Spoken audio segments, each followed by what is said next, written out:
All right, so we've got a big stack of info here, all about charges under the Companies Act. And honestly, this stuff is way more interesting than it sounds. We're going to do a deep dive into all this, explore the different types of charges, and really figure out why this even matters. For anyone who deals with companies and loans and assets, it's like, okay, imagine a company needs some cash, right? So to get a loan, they offer up some of their property as security. That's where these charges come into play. Yeah, and it's really fascinating how this one concept, touches so many different parts of a business. It kind of dictates who gets paid first. If a company goes bankrupt, it determines how different assets can be used. Yeah. And it even influences the power dynamic between those lenders and borrowers. Okay, so let's back up for a sec. What is a charge under the Companies Act? So the way the Act defines it, it's basically like a lien or a legal claim on a company's property or assets. And these assets can be anything. We're talking buildings and machinery, patents, copyrights, even receivables. It's basically the company saying, hey, if we don't pay back this loan, you have the right to take this valuable thing. So it's like a legal padlock on those assets. Exactly. That's a great way to put it. But what gets really interesting is that there are different types of charges, and each one has its own, implications. Okay. Yeah, in this material, I've seen fixed charges and floating charges come up a lot. Are those the main ones? Exactly. A fixed charge is pretty straightforward. It's like putting a clamp on a specific identifiable asset. The company can't sell it, can't dispose of it without the lender's permission. Like, picture a bank literally chaining themselves to a factory. Okay, yeah, I can see that. The stuff you sent even mentions Pearl Electronics Limited. They use their office building as security for a loan. And because that building was under a fixed charge, they couldn't sell it without the lenders. Okay. Makes sense. But then what about floating charges? Those seem a lot less rigid. Right. Think of a floating charge as being attached to assets that are always changing, like inventory in a retail store. The company can still buy, sell, use those assets as part of their normal business. Yeah. Like in your material, we have that example of the retail showroom in Lajpat Nagar. They had a floating charge on all their, clothes, shoes, kitchenware. That's a good example. So they're free to keep selling those goods until something happens, I guess. Exactly. And that something is usually a trigger event, like if the company defaults on the loan or if they go into liquidation.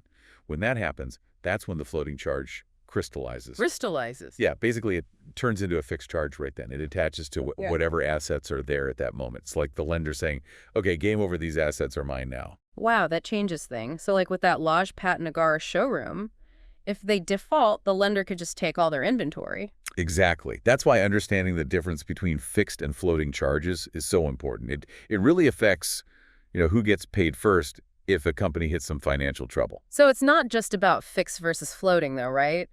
There are other types of charges too. Yeah, you're right. Like you have the negative pledge. That one isn't a charge on a specific asset, but it's like a promise from the company that they won't create any further charges on certain assets without the lender's consent. It's a way to ensure the lender's priority over any future creditors. Oh, that's interesting, like a preemptive strike.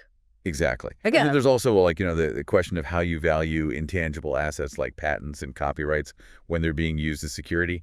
That can get complicated, but we can maybe come back to that later. Yeah, let's stick with the basics for now. So we've talked about what a charge is and the different types, but what happens next?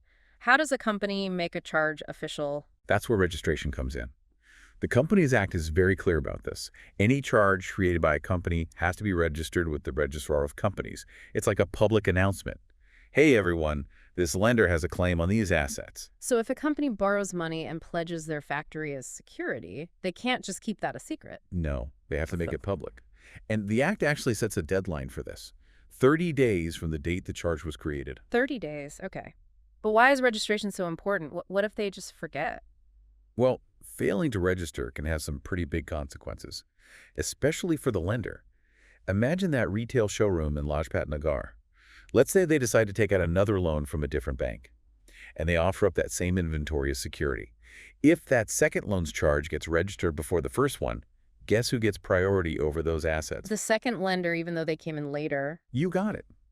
And this isn't just a theoretical problem. In your material, there's a real-world example of this with Vasuda Medicos Limited. They borrowed money from two different banks, Bank A and Bank B, and used the same assets as collateral. Bank A was technically first in line, but they didn't register their charge on time. Bank B came in later, registered right away. And when Vasuda Medicos got into trouble, Bank B ended up getting priority over those assets. Ouch. Yeah, that's a mistake you don't want to make.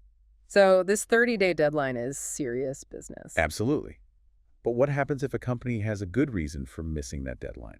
Like maybe there's a paperwork delay or something unexpected comes up. Is there any way to fix it after the fact? Yeah, thankfully there is. Hmm. The Companies Act does allow for an extension. The company just has to apply to the Registrar of Companies and give a valid reason for the delay. Okay, so there's a little bit of flexibility. But let's say they miss the deadline, don't apply for an extension, and their charge isn't registered. What happens then? Does the lender just lose their claim? It's not always that bad. So the unregistered charge becomes void against the liquidator and other creditors.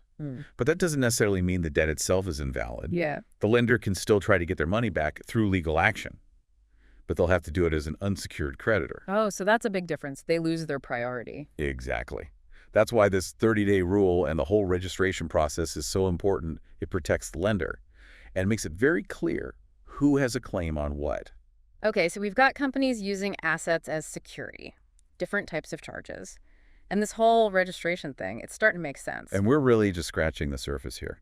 There's still a lot more to unpack about how charges are created, the specific documents involved, and the rights and remedies of both the company and the lender. This is getting good. I want to hear more. We'll get ready, because in the next part of our deep dive, we're going to explore what happens to a charge from the moment it's created to when it's finally satisfied. And we'll even look at some real-world case studies that'll bring all this to life. Okay, so before we move on, I'm still kind of stuck on that thing you mentioned earlier about companies potentially using the same assets for like multiple loans. That sounds so risky. How does that even work legally? Yeah, it's a bit of a high-wire act, but it's not actually forbidden.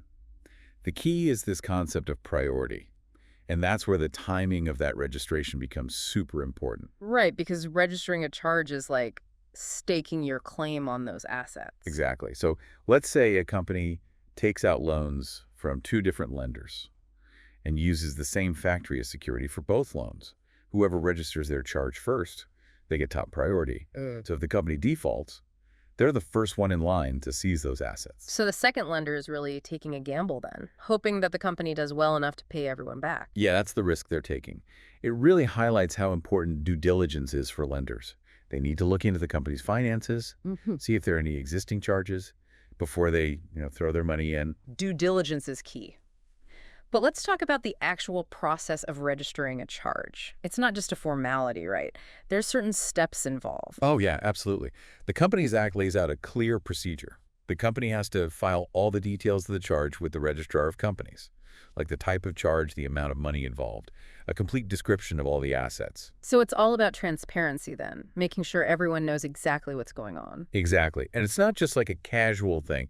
If there's a formal agreement or a legal document creating the charge, they have to file a copy of that too. Makes sense. But couldn't someone just forge those documents? How do we know the information is accurate? That's a good question. So the Companies Act actually requires verification of those documents. And the method of verification depends on where the assets are located. So location matters. It does. For assets that are outside of India, the verification can be done through a certificate issued by the company itself, one of its directors, or an authorized officer of the lender. It's a bit more flexible when you're dealing with international stuff. Okay, interesting. What about assets that are in India? Then it's a bit stricter. The verification has to be done by a company director or the company's secretary. It just adds a layer of authenticity, helps prevent any funny business. That makes sense. So we've talked a lot about the company's responsibilities. What about the lender? Do they have to do anything during this whole registration process? Yeah, actually they do. The Companies Act gives them a really important safeguard. Remember how we talked about what happens if the company doesn't register the charge within 30 days? Yeah, the lender could lose their priority. Right. But the Act doesn't leave the lender completely helpless. If the company doesn't register the charge holder, the lender, can actually apply directly to the registrar themselves. Oh, wow. So they can take matters into their own hands? They can. They'll have to submit all the documents and pay the fees. But it's like a safety net, It makes sure their claim isn't completely lost because of something the company did. That's good to know. But it still brings up a big question for me. What are the real consequences if a company just ignores this whole registration thing? Well, like we said earlier, the unregistered charge becomes void against the liquidator and any other creditor. Okay, wait, hold on. You're talking about when a company is in serious financial trouble, right? What exactly does a liquidator do? So a liquidator is appointed when a company goes into liquidation. It's basically the process of closing down the business, selling off the assets, paying off the debts. Mm. The liquidator's job is to figure out, who gets paid what from whatever assets are left. So if a charge isn't registered, the liquidator just acts like it doesn't exist. Pretty much, yeah. It's like the charge never happened. The lender with the unregistered charge ends up being treated like any other unsecured creditor.